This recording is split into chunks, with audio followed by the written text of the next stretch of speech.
Hey, it's Patricia and Landon Regali, Chief Little Flower, coming to you from some undisclosed place somewhere in the United States. Concurrently on the Wild Web from a Truman Show. Right there's the fire alarm. He's very sus. And somewhere on the World Wide Web. At the time of this recording, it is September 14th, Saturday, 2024. Hey, how's it going for everybody? Did we have a wonderful Divine Feminine's Day yesterday? Was it a superstitious-filled Friday the 13th where things just kind of went boom for no reason? Or was it a really wonderful and relaxed Friday the 13th? Oh, for me, it was nice. My allergies got the best of me, and I had to do a Benadryl during the day, and it wiped me out. So, but outside of that, it was pretty decent. It was awesome. Look. I got my chopsticks. See? I told you guys, I got my chopsticks. It helps keep my style from slipping and everything, and keeps it sturdy. So, but I really love it. I really love it.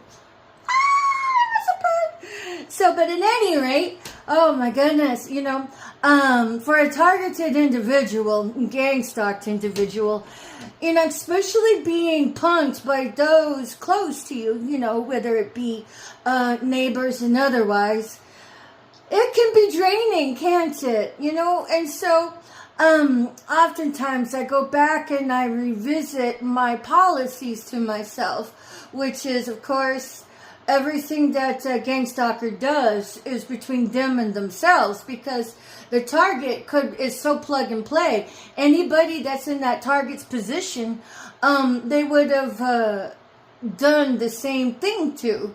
So that kind of takes the edge takes it from being a personal issue out of the equation, at least for me in my eyes. And then so, but then when you have to deal with it in a work environment, that becomes work mobbing.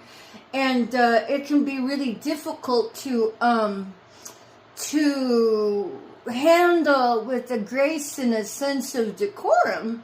I have testimony on that and how I was punked sideways at the Denton Medical Hospital over there when I was doing a temporary assignment as a paramedic working in the ER as a technician. I mean, because it takes it to a whole new level of lunacy and crazy when it's medical so-called professionals doing it. It makes them look like a serious whack job. First off, you're getting paid handsomely, okay? And you're very graced to have a career, but if you're supplementing a career like that with such lowbrow and psychotic maniac charades, it makes you look like a mad scientist and not worthy of the ink on the paper it took to get you that degree. So I'm like, those are talks I haven't really addressed, but I plan on it. And then so I had a very interesting time. I had gotten a ride to a Walmart, and the person who gave me a ride to Walmart was really nice. I appreciated that. And whenever I hopped back inside the car to leave, I looked on the door, on the dash, and the song that was showcased on the Happenstance playlist was by Suicide Boys. I didn't know what Suicide Boys were, but, it was like, okay, I have a great experience base of many off-the-wall band names, such as Lords of Acid. Love Lords of Acid. The name at its root base can be controversial. And then Revolting Cocks. I'm like, man, I love me some Revco. And so, but Suicide Boys didn't really just throw me off or anything. Nothing throws me off. But, the name of the song was like, commit suicide, and there was like a harvest moon. And I'm all like, oh, look, what a lovely coinky dick. What a wonderful coinciding incident.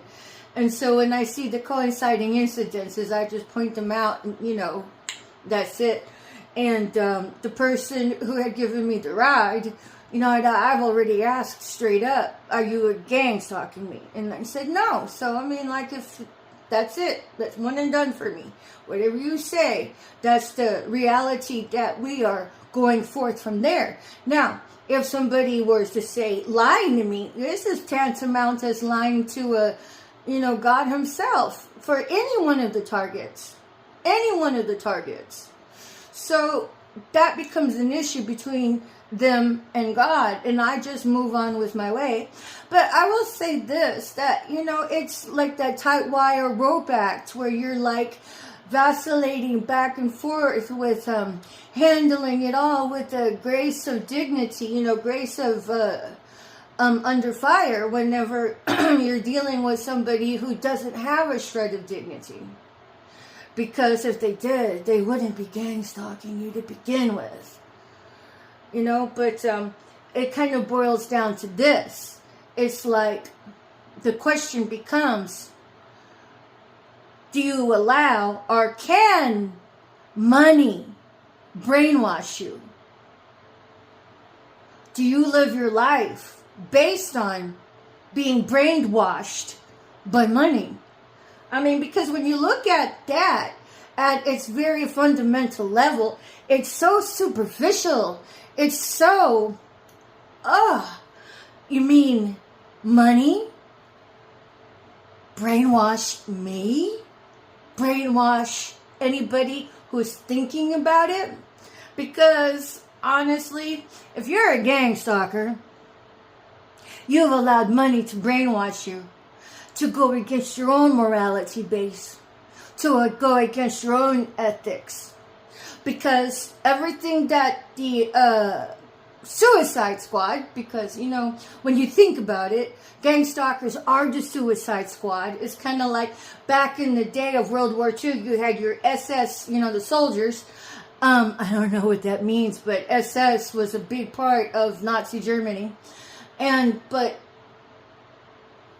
when you have your SS soldiers of mass destruction, being the covert, not so covert gang stalkers that are targeting the individual, you are the Suicide Squads.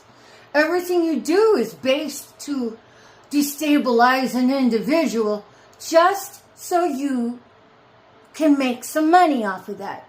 So if you are really driving the nail with your stupid little charade games, with your stupid little triggers in your atmosphere, and your stupid little conversations that you like to target to overhear, that's really aimed towards destabilizing them, you have been brainwashed by money. You allow yourself to act like swine wallowing in the mud just so you can get your little carrot of money. So, if you strive to consider yourself a bit more advanced and allowing yourself to be brainwashed, you can go back and reconcile all of that by telling the truth. Because I'm going to say this again. All of the gang stalking is the bias that covers everything ugly in America. Say, for instance, you got a judge who's been a pedophile. That's covered in your gang stalking. Somebody's onto him, well, gang stalk him to death. Somebody who's been spilling the tea in all of the psychics, mystics, and mediums on the internet and otherwise that are authentically serving the light, well, gang stalk them to death to get them to shut up. And then harvest their organs. The theme around here has been harvest moon, autumn, no double entendres there. So, but here's the deal. The Bible says, may our intentions pass through the fire. So while it may be like, I didn't do anything, bitch, if you were coached to do that, you did do the damn. You did do the unholy of unholies. You're gaslighting. That becomes an issue of the soul. That becomes an issue of you being a suicide squad, giving up the mortality of any land of milk and honey in the event that your body keels out from underneath you. Because you're not going to heaven. You're getting sucked into the lowest vibratory frequency throughout all of Dominion in the cosmos and galaxy. So I would pay attention and do some self-introspection on the off chance that any one of you, any one of us tuning into this conversation may have been brainwashed into money. Because you're not going anywhere happy whenever your body dies. And you need to reconcile that. And like I've said before, if you have been participating in all of this gang stalking, you have the power to bring it down. You have the power to bring it down from the inside out. You have the power to be a superhero.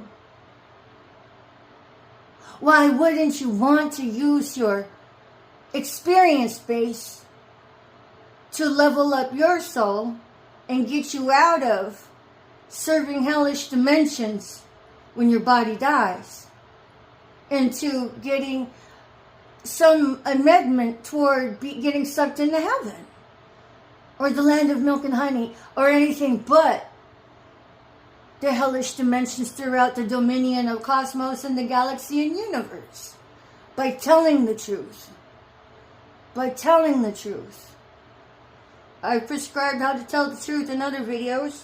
I feel so long-winded every time I repeat it, but I guess I'll do it on on the fly. Number one, to tell the truth, you're going to want to do video confessions of your observations and your participating and with the who, and the when, and the times and what was the expected outcome of your participation. Videotape that and upload them to several platforms on the internet, and then commit that to paper and take that paper and make it an official document by notarizing it, take it to a notary public. They're supposed to make sure that you wrote that. They don't have to confirm and deny the body. They just need to confirm that you were the one to write that. And then they confirm that that's your name on the paper and that's your license and that's your birthday, boom, notarized. Now, keep the original on hand and then you send that to the appropriate authorities. You'll have to figure out who that is. You can go to targetedjustice.com to let your research begin from there. And then take that paper and send it registered mail to the appropriate authorities. Now, here's the linchpin here. You have to take that tracking number of the registered mail and put it on the body of the letter. You can handwrite that. Make sure you got copies of that. And then call up the appropriate authorities, ask them for 5 to 10 minutes of their time, and go talk to them. Leave a copy of the registered letter with the registered tracking number on the body of the letter, and then follow up with the same method. That is how you make a paper trail, and you tell the truth. Anything less than that is the word I'm looking for is non-viable. So that is how you tell the truth. So if you had been part of this dastardly suicide squad, and now that your mortality is settling in front of you, make amends, tell the truth. Today is always a good day to flip the script in your tide to benefit you instead of burying you. Because at this point, you all will either be judged by 12 or carried by 6. So nobody is perfect here. But if you want to level up your experience, tell the truth. Be that superhero. So the prodigal family, the prodigal person is the one who helps turn the tide in all of this. But otherwise, all you gang stalkers, you targets, people targeting individuals, you have been brainwashed by money. You have lost your soul to an inanimate object, by killing others, by causing them to be clinically depressed with your triggers in the atmosphere. And if it's a matter of money, because we all need money, why would you lose your soul and then annihilate somebody in the process of it? That's beyond gluttony of greed. And it's more than the money here. It's more than you getting a free pass to earn money that way. It's that your participation enables sex trafficking of children. So every time you leave that goddamn little trigger in the atmosphere and pretend you're not doing shit, you are just saying that, hey guys, it's okay to sexually traffic children and exploit them, sexually traffic humans and exploit them, to bring in the fentanyl into the United States. Because your gang stalking circuit covers all of that. That's why it is important to abolish gang stalking at the community level of where you are at.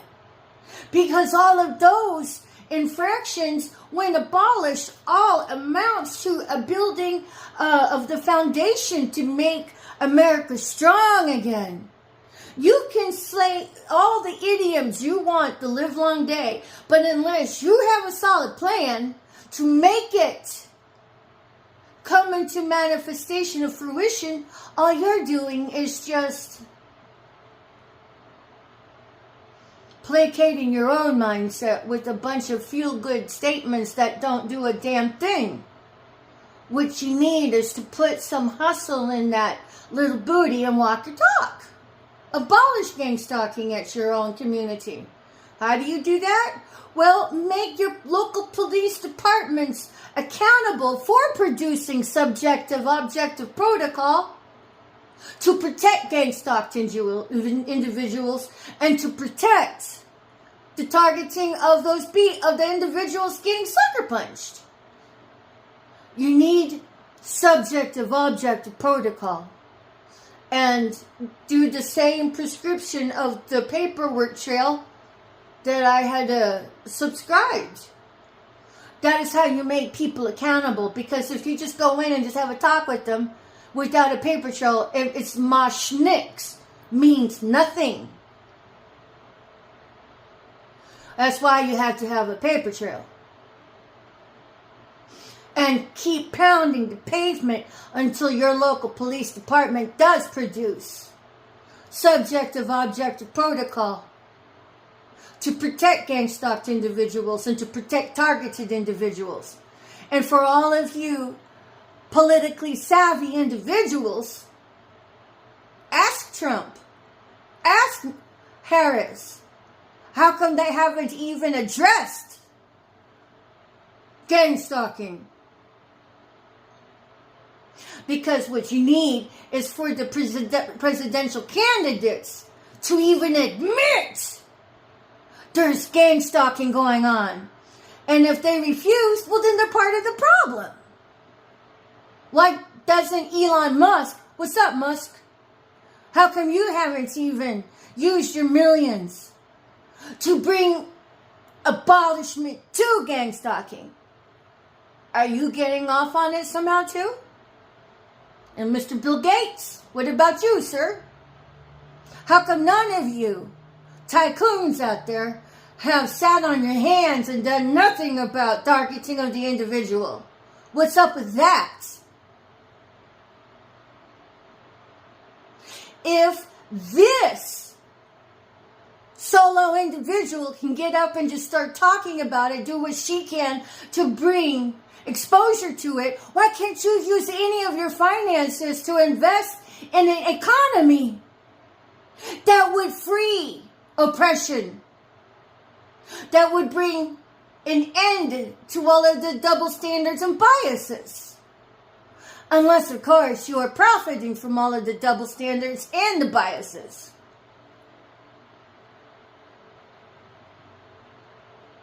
So how about every tycoon out there bringing abolishment to gang stalking?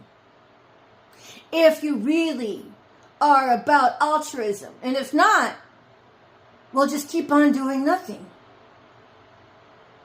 So, it's been Patricia Ann Landon Regali, coming at you concurrently from a Truman Show, somewhere here on the Wild Web, from the United States.